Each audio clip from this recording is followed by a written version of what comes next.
David Vincent, au détour d'un chemin perdu, les a rencontrés. Oui, il a rencontré des extraterrestres. Alors ces extraterrestres, c'est un feuilleton, les envahisseurs des années 60-70. Si tu es né après cette date-là, et bien sûr que tu n'as pas connu, tu peux retrouver ça sur le net. Eh bien les envahisseurs, ils avaient l'apparence de tous les êtres humains, sauf qu'ils avaient le petit doigt raide, et c'était à ça qu'on les reconnaissait. Eh bien voilà, donc on peut croire à certaines spiritualités, on peut croire aux extraterrestres. Et si moi, je te disais que j'ai fait aussi une rencontre du troisième type, j'en ai jamais parlé, je l'évoquerai un petit peu plus tard là dans cet audio.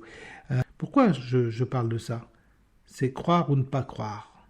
Aujourd'hui, je te parle d'un sujet qui me tient à cœur et qui concerne la confiance en soi et des croyances qui nous animent. En fait, plus précisément, je souhaite évoquer pourquoi il est crucial de croire en soi pour créer sa petite entreprise, notamment une crêperie, qu'elle soit petite crêperie traditionnelle ou dans une remorque équipée, un food truck, ce que tu veux. Cette confiance, parfois, elle semble difficile à trouver. Alors, tandis que beaucoup d'entre nous, peut-être même toi, nous accordons une foi inébranlable en des entités telles que Dieu ou les extraterrestres, malgré leur invisibilité. Et pourtant, tu peux y croire. Dur comme fer, sans jamais en avoir eu la preuve matérielle ou ne serait-ce que visuelle. Moi, je les ai vus. Alors, l'idée de créer ta propre entreprise, la crêperie de tes rêves, est souvent accompagnée d'une multitude de doutes et d'incertitudes, et c'est normal. L'entrepreneuriat, c'est-à-dire le fait de créer son entreprise, est un voyage qui est semé d'embûches, où il est facile de se perdre dans un océan de craintes et éventuellement d'auto-questionnement du style « Est-ce que je vais avoir les épaules ? Et si je ne réussis pas ? Je n'ai pas assez d'argent pour me lancer ? Et que va penser ou dire mon entourage, etc., etc. » Il y a tout un tas de questionnements. Pourtant, c'est précisément dans ces moments de doute que la confiance en soi devient essentielle, voire cruciale.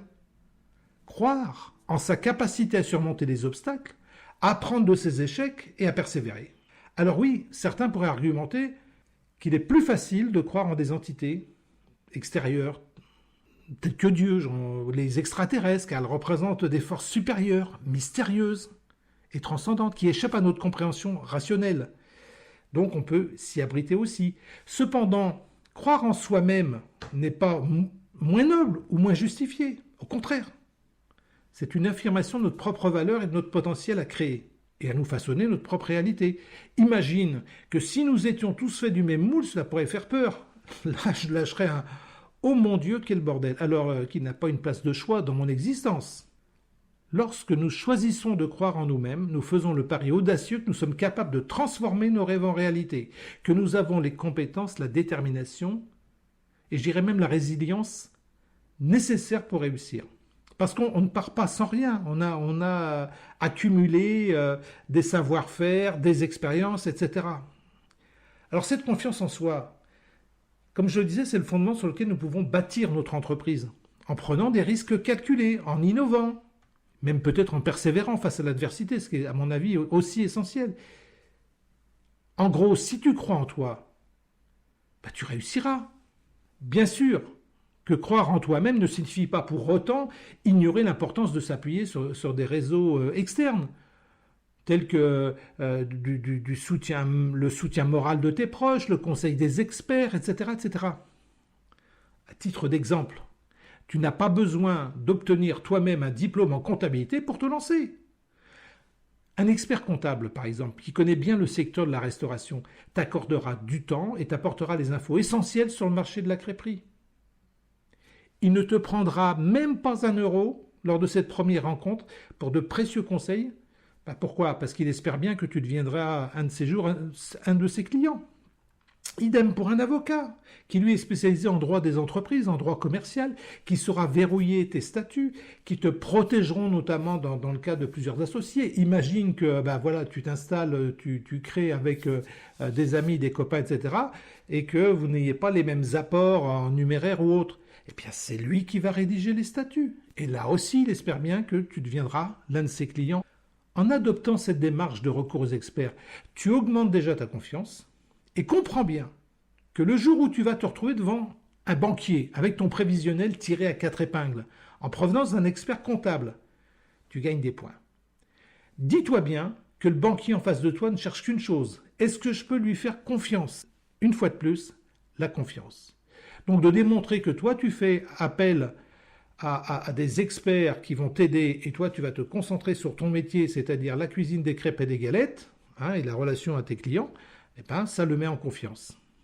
En revanche, placer sa foi exclusivement dans des entités extérieures telles que, on l'a déjà dit, Dieu, les extraterrestres, tout ce qui est un peu immatériel, tout en négligeant ta propre capacité à agir et à créer, peut conduire à une forme de passivité, voire comment dire, de déresponsabilisation, et puis tu vas peut-être procrastiner, pas facile à dire celui-ci, c'est remettre au lendemain et peut-être que tu feras jamais rien. En gros, sauf méconnaissance plutôt de ma part, et je connais ma bonne amie Cricri qui va me taxer avec gentillesse encore de mécréant, mais les pèlerins qui vont à Lourdes, ils ne se rassemblent pas pour prier afin d'ouvrir boutique. C'est une autre démarche en relation avec la spiritualité. C'est un cheminement personnel qui rassemble à ce moment-là aussi les êtres. Le chemin de l'entrepreneuriat, c'est un voyage personnel et unique pour chaque individu. Chacun doit trouver sa propre voie et ses propres sources d'inspiration pour avancer, pour créer. Quand je dis ça, en même temps, j'ai l'impression que tout s'entremêle. Cependant, je crois fermement que la confiance en soi est un élément essentiel. Alors, je t'encourage donc à te connecter avec tes propres forces intérieures, à croire en ton potentiel, à te lancer avec détermination, et puis de rester optimiste dans la réalisation de tes projets. Tout est possible. Je suis convaincu que tu as en toi ce qu'il faut pour réussir, puisque tu t'interroges sur ton présent et ton avenir, puisque tu as lu jusqu'au bout, puisque tu m'as peut-être écouté jusqu'au bout. Alors moi, il me reste à te souhaiter une belle journée remplie de confiance en toi et de courage pour poursuivre tes rêves. Vas-y, fonce. Qu'est-ce que tu risques? Comme me disait quelqu'un de très précieux à mes yeux, on ne te fera pas un deuxième trou au bip bip bip bip. Alors voici venu le temps de te raconter une histoire. Une histoire qui m'est personnellement arrivée. J'étais seul, donc sans témoin, sans rien du tout. Et je pense avoir fait ce qu'on appelle une rencontre du troisième type. Alors, je ne vais pas te parler de soucoupe volante, je ne vais pas te parler de lumière qui dégage à grande vitesse, etc. Il n'y a pas eu de ça, donc je ne peux pas raconter d'histoire là-dessus. Alors, c'était un 27 avril, un samedi matin 2002, et j'étais sur les bords d'un petit canal au sud de Nantes, dans une petite commune qui s'appelle Basse-Goulaine, et j'étais quasiment, l'aube venait d'arriver, parce que j'aime bien aller faire des photos et des enregistrements des sons de la nature, voilà, de la nature en général qui s'éveille. Il se passe toujours un tas de trucs sur Terre et dans l'eau. Et puis là, je suis tranquillement là, observer, voir des choses, et tout d'un coup, je vois, tout d'un coup, pas forcément, je vois un couple qui arrive à ma rencontre. Donc à ma rencontre, pas forcément, puisqu'ils sont sur un chemin de halage et moi sur l'autre. Et effectivement, on va fatalement se rencontrer. Et plus ils s'approchent, plus leur attitude me semble bizarre, presque inquiétante. J'ai l'impression que c'est comme un couple d'humains. Hein. Ils sont pas de grande taille. C'est pas non plus des nabots. C'est pas des petits enfants qui arrivent. Oui, comme des humains.